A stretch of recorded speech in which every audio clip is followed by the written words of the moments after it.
Bismillahirrahmanirrahim. Assalamualaikum warahmatullahi wabarakatuh.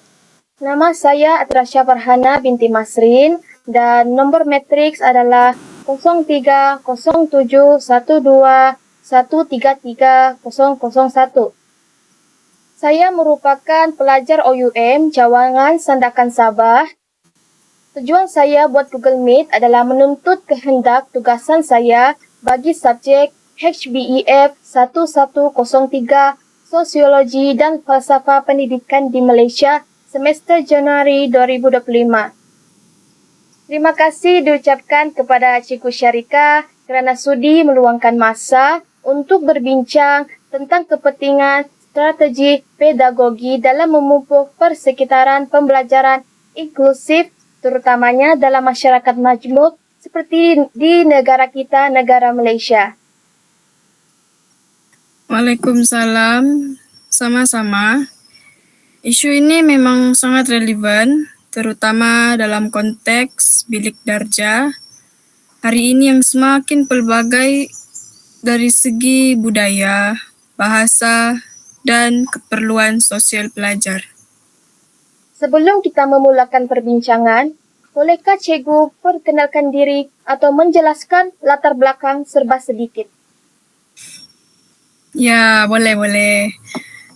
Saya Nur Syarika, Cikgu Nur Syarika, dan saya telah berkhidmat sebagai guru selama lebih 6 tahun dalam bidang pendidikan, khususnya dalam mata pelajaran Bahasa Melayu dan Pendidikan Moral. Saya mengajar di sebuah sekolah rendah Sandakan Sabah yang mempunyai pelajar daripada pelbagai latar belakang budaya, kaum dan etnik.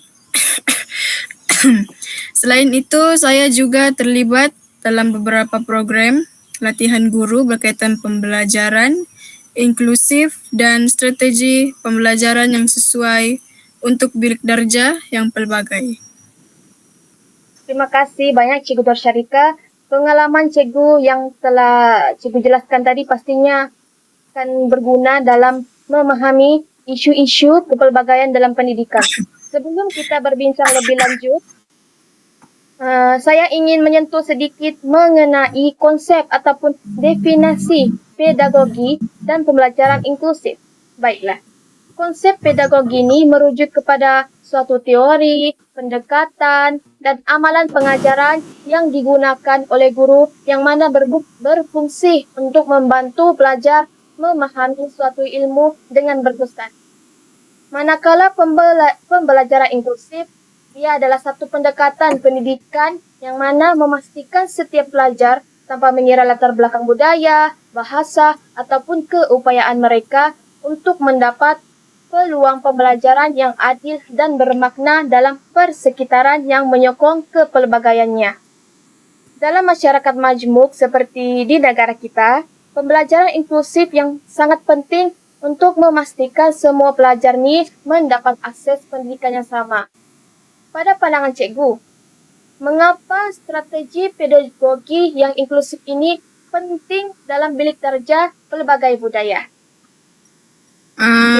Pada pandangan saya, strategi pedagogi ini yang inklusif penting dalam memastikan semua pelajar dapat mendapat peluang pendidikan yang adil dan bermakna.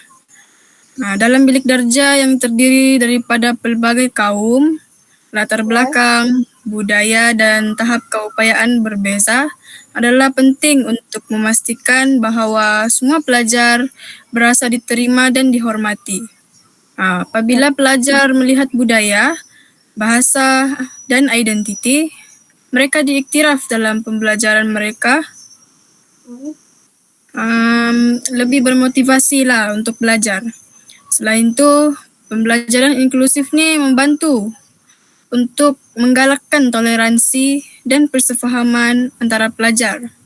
Dalam kelas saya sendiri, saya dapati apabila pelajar diberikan peluang untuk berkongsi pengalaman budaya mereka, mereka lebih menghargai perbezaan dan belajar untuk menghormati satu sama lain. Ini bukan saja membantu dalam perkembangan akademik mereka, tetapi juga membentuk sasiah dan jati diri yang lebih baik.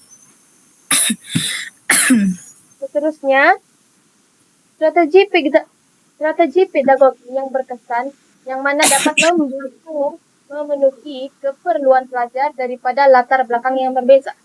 Berdasarkan kajian yang saya buat, antara strategi yang sering disebut adalah pengajaran berbeza, pembelajaran kooperatif, dan pengajaran berasaskan budaya. Baiklah, apakah pendapat cikgu mengenai ketiga-tiga strategi ini? Saya setuju bahwa ketiga-tiga strategi ini penting. Pengajaran berbeza sangat membantu kerana setiap pelajar mempunyai tahap pemahaman yang berbeza. Saya sendiri pun sering mengamalkan pendekatan ini dengan menyediakan bahan pembelajaran dalam pelbagai bentuk. Sebagai contohnya seperti teks, video, atau teks interaktif. Teks ni dia berperanan lah supaya semua pelajar tu dapat memahami konsep yang diajar mengikut gaya pembelajaran mereka. Penyediaan bahan pembelajaran bagi strategi pengajaran berbeza yang telah cikgu jelaskan adalah sangat menarik. Cikgu, bagaimana pula dengan pembelajaran kooperatif? Apakah cadangan atau pendapat cikgu mengenai pembelajaran ini? Pada pendapat cikgu lah sendiri kan, pembelajaran kooperatif ni dia berkesan juga, terutama dalam membina kemahiran sosial dan meningkatkan interaksi antara pelajar yang berbeza latar belakang. Lepas tu saya juga sering menggunakan teknik seperti jigsaw atau think pair ataupun think pair share, di mana pelajar perlu bekerja sama untuk menyelesaikan tugasan. Ini amat memberi kesan dan ini membantu mereka memahami perspektif rakan-rakan yang mungkin berkelainan budaya dan bahasa. Bagus, cikgu. Saya juga mendapati bahawa pembelajaran berasaskan budaya ni dapat membantu pelajar ni akan merasa lebih dihargai dalam bilik darjah. Contohnya, dengan memasukkan unsur ataupun elemen-elemen budaya mereka dalam bahan pengajaran. Jadi di sini, apakah cikgu pernah mencuba pendekatan ini? Cikgu pernah cuba pendekatan ni. Pendekatan ni sangat-sangat berkesan. Saya juga sering menggunakan contoh atau cerita yang berkaitan dengan pelbagai budaya dan pengajaran saya. Misalnya dalam mata pelajaran bahasa Melayu, saya akan memasukkan kisah daripada pelbagai komuniti untuk memastikan pelajar dapat melihat kepelbagaian dalam masyarakat sebagai satu kekuatan dan bukan halangan.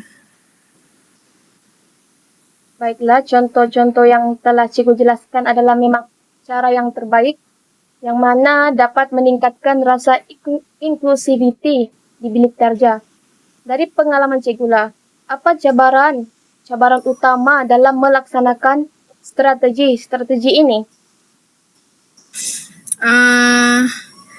Salah satu cabaran utama ialah kekangan masa dan sumber lah. Untuk melaksanakan pengajaran berbeza, cikgu-cikgu ni perlu menyediakan bahan yang sesuai untuk tahap yang berbeza. Dan ini memerlukan lebih banyak perancangan. Selain itu, pembelajaran kooperatif boleh menjadi mencabar jika pelajar tu kurang berdisiplin atau tidak biasa bekerjasama. Lebih kurang sikap pelajar itulah sendiri. Betul, cikgu. Jadi, daripada cabaran yang cikgu alami, apakah cadangan yang cikgu dapat untuk atasi cabaran-cabaran tadi yang cikgu jelaskan? Bagi cikgu lah kan pendapat cikgu. Guru-guru ni dia bolehlah menggunakan teknologi untuk membantu. Contohnya seperti platform pembelajaran digital yang membolehkan pengajaran berbeza secara lebih mudah. Selain itu, latihan dan pembangunan profesional untuk guru amat penting supaya mereka lebih bersedia untuk menguruskan kepelbagaian dalam bilik darjah. Saya sangat bersetuju di mana cikgu menggunakan teknologi untuk membantu seperti platform tadi membolehkan pengajaran berbeza ni secara lebih mudah. Terima kasih atas pandangan dan cadangan yang sangat berguna ini. Saya yakin bahawa strategi ini jika dilaksanakan dengan baik boleh membantu mewujudkan persekitaran pembelajaran yang lebih inklusif dan mesra budaya. Sama-sama. Saya harap perbincangan ini dapat memberi manfaat kepada kajian anda lah. Semoga berjaya. Terima kasih cikgu. Dengan itu, berakhirlah perbincangan kita mengenai kepentingan strategi pedagogi dalam memupuk persekitaran pembelajaran inklusif. Semoga ilmu yang dikongsi dapat dimanfaatkan dengan sebaiknya.